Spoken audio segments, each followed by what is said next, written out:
Allahumma barik wa salli wa sallim nahmadu wa salli ala rasulil karim amma ba'.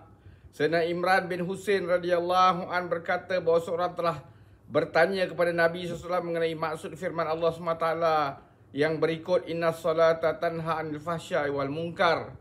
Sungguhnya solat itu mencegah pada perbuatan-perbuatan keji dan mungkar. Surah Al-Ankabut ayat 45. Baginda SAW menjawab, siapa yang solatnya tidak dapat mencegahnya daripada perbuatan keji dan mungkar, maka sebenarnya solat itu bukanlah solat. Hadis riwayat Ibnu Abi Hatim. Sayyidina Imran bin Husain radhiyallahu an berkata bahawa seorang telah bertanya kepada Nabi SAW mengenai maksud firman Allah SWT yang berikut, inna salata tanha anil fahsya'i wal munkar.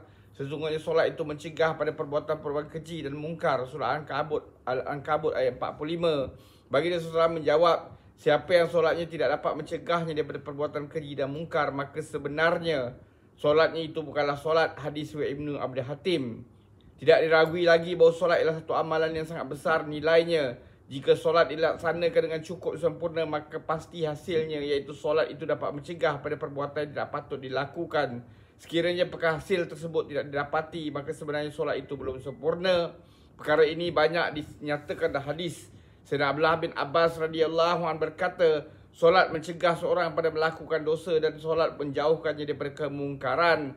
Hadrat Abu Aliyah rahmatullahi alaih berkata bahawa maksud firman Allah SWT yang berikut, inna salata tanha anil fahsya'i wal munkar, ialah bahawa dalam solat ada 3 perkara.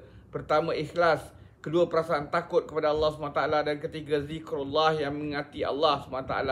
Sekiranya solat yang tidak mengandungi ketiga-tiga perkara tersebut, maka solat itu bukanlah solat.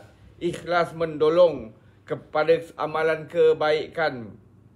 Perasaan takut kepada Allah SWT mencegah pada perbuatan keji. Zikrullah dalam solat ialah bacaan Al-Quran yang memangnya merupakan pendorong kepada kebaikan dan pencegah pada kemungkaran. Sayyidina Abdullah bin Abbas radhiyallahu an meriwayatkan bahawa Nabi SAW bersabda, solat yang tidak dapat mencegah pada perbuatan yang keji dan mungkar, maka solatnya itu tidak mendekatkan seorang kepada Allah SWT, bahkan menjauhkannya daripada Allah SWT. Sayyidina Hasan juga radhiyallahu anhu juga telah meriwayatkan bahawa Nabi SAW bersabda, seorang yang solatnya tidak dapat mencegahnya daripada perkara yang keji, maka itu bukanlah solat. Solat yang sedemikian menjauhkannya daripada Allah SWT. Sayyidina Abu Hurairah radhiyallahu anhu meriwayatkan bahawa ada orang yang telah datang menemui Rasulullah SAW dan bertanya tentang seorang yang banyak bersolat pada waktu malam, namun menjelang waktu subuh dia mencuri. Jawab baginda SAW, tidak lama lagi solatnya akan mencegahnya daripada perbuatan tersebut. Ini menunjukkan bahawa orang yang biasa melakukan perbuatan yang buruk hendaklah mengambil berat untuk menyibukkan diri dengan menunaikan solat, maka dengan sendirinya dia akan terhindar pada perbuatan-perbuatan buruk. Semoga Allah SWT bagi kita taufik untuk kita ambil iktibar, amalkan dan sampaikan. Subhanallahi wa bihamdihi, subhanakallahumma bihamdika, asyhadu an la anta astaghfiruka wa atubu ilaik. Subhana rabbika rabbil izzati amma yasifun wa salamun al mursalin. Alhamdulillahi rabbil alamin. Taqabbalallah.